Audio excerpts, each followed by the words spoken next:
Greetings, friends, and welcome to my guide on warrior DPS techniques for turn 10.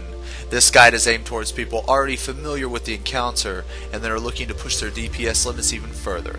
This guide also aims for an HP threshold of 10,400 life. The tips suggested in this video are by no means the best or only way to do this encounter. These techniques are simply the ones I use most and have become comfortable with, resulting in high damage output. So, let's get started. First things first, the opener. The opener I use can be found on the annotation or in the description below. The only difference is I use Vengeance after Skull Sunder, so I can use Inner Beast early for the upcoming mechanic damage, Critical Rip. I will usually activate Bloodbath here as well.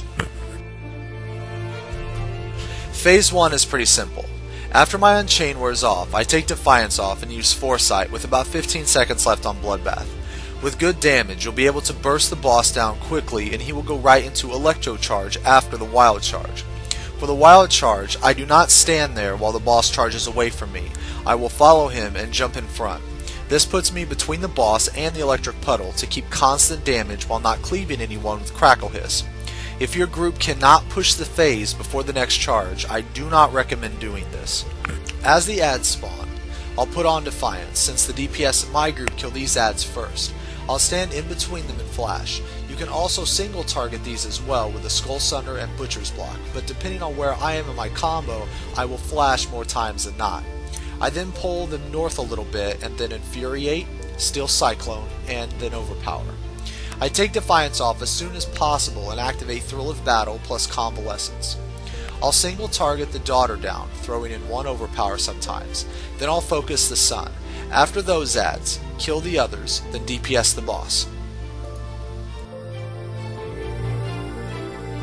During or after the cast of Electric Burst, I will go back into Defiance and activate Unchained immediately. Once Unchained is down, I'll take Defiance back off again based on where we are in the rotation and how many wrath stacks I have.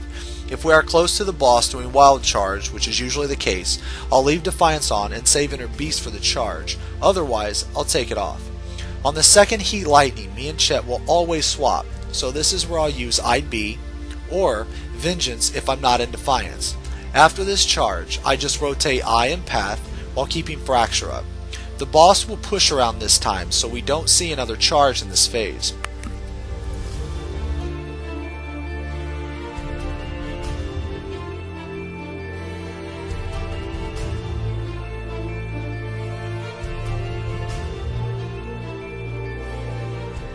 For these ads, basically the same things apply. I either group them with Flash, or depending on where I am in my combo, I will use Skull Sunder and then Butcher's Block. Then once grouped, I Infuriate, Steel Cyclone, and then Overpower. Now the next couple of things I do depend on Berserk's cooldown and how good DPS is. If I will have Berserk, which is normally the case, I will activate Defiance and build a couple of wrath stacks on the other ads. Once the new ads spawn, I will group them up and bring them to the southeast corner. I'll use maybe one Overpower depending on aggro and wrath stacks, then I'll activate Berserk, which should turn on 5 wrath stacks to power out a Steel Cyclone. It is a shit ton of damage and just looks really badass. Immediately after, I'll turn Defiance back off because at this point you will have both healers free, so the healing during this part is a joke. At the start of the phase, Chet normally has the boss because of the swap in the previous phase. In this phase, just like the last, we only swap if the boss casts Heat Lightning plus Charge. Otherwise, Chet usually tanks him for the remainder of the encounter. During this phase, it's pretty standard.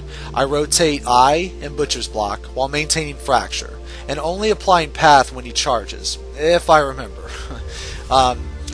If we do a swap, Unchained is usually ready, so I'll go into Defiance and activate it. After its duration, I'll turn Defiance back off and use my lesser cooldowns like Foresight, Awareness, and Bloodbath in succession to soften the fluff damage, while saving Vengeance and Thrill of Battle plus Convalescence for Critical Rip. Then if he casts Heat Lightning plus Charge, we swap again. Nothing too crazy in this phase, just the possibility of a tank swap. Also, depending on if you're off tank or main tank during this encounter, you can use Holmgang for 1 or 2 of the charges at any point. Well friends, that's all I've got. I hope this guide was helpful and will lead to some high DPS numbers. Peace guys.